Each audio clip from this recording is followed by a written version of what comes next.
지금 전화 상담도 많이 도와드리고 있는데 문자들도 좀 많이 들어와 있거든요. 이번에 문자 좀 체크해 보도록 하겠습니다. 끝번호 4714님의 문자 보도록 하겠습니다. 상도동 이편한 세상 상도 노빌리티 32평을 1월에 매수했습니다. 향후 전망 궁금합니다. 이렇게 문자 보내주셨습니다. 대표님, 지금 매수한 곳이 이제 올해 1월에 상도동에 있는 이편한 세상 상도 노빌리티를 지금 보유하고 계시는 거거든요. 향후 전망이 좀 궁금해하신 것 같아요. 어떻게 바라보시나요? 네, 일단은 뭐 문자로 주셔서 자세한 얘기를 좀 들으면서 어떤 아파트든지 그렇습니다. 어떤 부동산이든지 여건을 조금 들어보고 그분한테 물론 좋다고 말씀드리는 게 그분한테 좋다고 얘기를 하는 거고 그 여건에 맞다라는 얘기고 조금 매도는 그분의 여건상 매도를 얘기를 하는 경우가 많습니다. 그래서 문자로 주셔서 그냥 간략하게 그 지역에 대한 얘기만 좀 드리도록 하겠습니다. 일단은 결론부터 말씀드리면 지금 상태에서 그렇게 크게 급등하기 좀 쉽지는 않아 보여요. 최근 들어서 거래량이 좀 있었던 것 같고 호가가 좀 높은 지역이에요, 사실은. 그래서 새 아파트고 이제 이런 장점들도 있는데 제가 보기에는 지금 가격대 상황으로 봤을 때 물론 입주가 조금 남았죠. 여기 위치하고 있는데 자, 이런 초역세권에 위치하고 지금 새 아파트고 이러다 보니까 기본적으로 기대감은 좀 남아있긴 하지만 최근의 가격 상승폭을 보고 또 이 주변 지역을 본다 그러면 그렇게 급등하기는 좀 어려워 보이지 않나 이런 생각이 듭니다. 그래서 매수를 하셨지만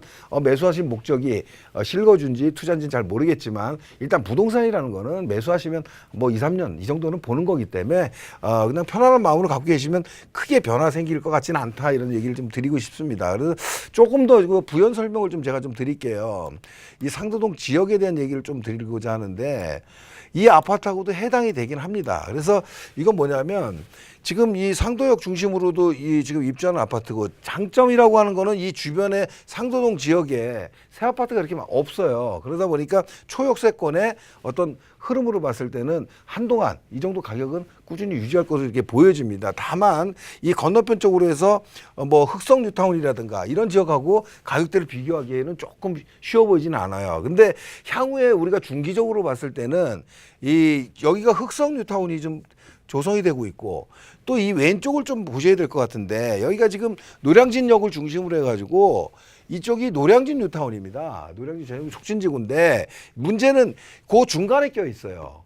이 상도동이란 지역 자체가 기본적으로 이 기존 아파트들이 있기 때문에 주거 선호도가 좀 높은 지역입니다. 그런데 주변이 많이 바뀌고 있어요. 그러면 흑성 뉴타운 같은 경우에는 이제 많이 진행이 된 거고 지금 이 옆에 바로 이제 얼마 떨어지지 않은 노량진역 주변으로 노량진 뉴타운 같은 경우에는 8개 구역이 지금 가고 있어요. 그럼 뭐냐면 향후 어느 정도 시점이 된다고 하면 지금 조합 설립인가들은 다 받았고 8개 구역이 뭐 사업 시행인가 시공선이 뭐 이렇게 가고 있단 말이죠. 그러면 속도가 빨라진다 그러면 입지면에서 계속 경쟁력이 있기는 쉬워 보이진 않습니다. 그래서 이런 것들이 그 시간적으로 앞으로 거주하면서도 차근차근히 보면서 이런 주변에 어떤 변화가 생기면 그런 것들을 미리 대비하고 제가 세미나 주제에서도 말씀드렸듯이 2, 3년 후, 3, 4년 후는 이런 것들을 보면서 예측을 하는 겁니다. 그래서 내가 계속 새거의 역세권의 강자로 있을 것이냐 아니면 내 주변에 대규모 단지들이 막 밀집이 되면서 나를 위협할 것이냐 이런 것들이 시세 변동을 예측하는 기본입니다. 그래서 그런 말씀을 드리는 거고 또 한 가지 조금 한마디 더 드리고 싶은 얘기는 상도동이란 지역 자체가 사실은 가격이 이렇게 많이 안 올랐어요. 이 노선으로 따라간다면은 이 7호선이라든가 뭐 이런 걸 통해서 또 위쪽으로 하면은 뭐 이런 9호선이라든가 이런 걸 통해서 강남권 접근성이 굉장히 좋은 데입니다. 동작구 자체가. 그런데 가격이 안 오르는 이유는 이런 한 가지만 제가 말씀을 드리면 이 동작구 지역 자체가 이 서울시에서 서울시 25개 자치구 중에서 동작구 지역 자체가 상업지 비율이 제일 낮아요. 25개 서울시 전체에서. 이건 무슨 얘기냐면 상업지뿐만이 아니라 상업지로 활용할 수 있는 상업지 비율이에요. 이게 제일 낮은 이유는 없다는 다 주거지란 얘기죠.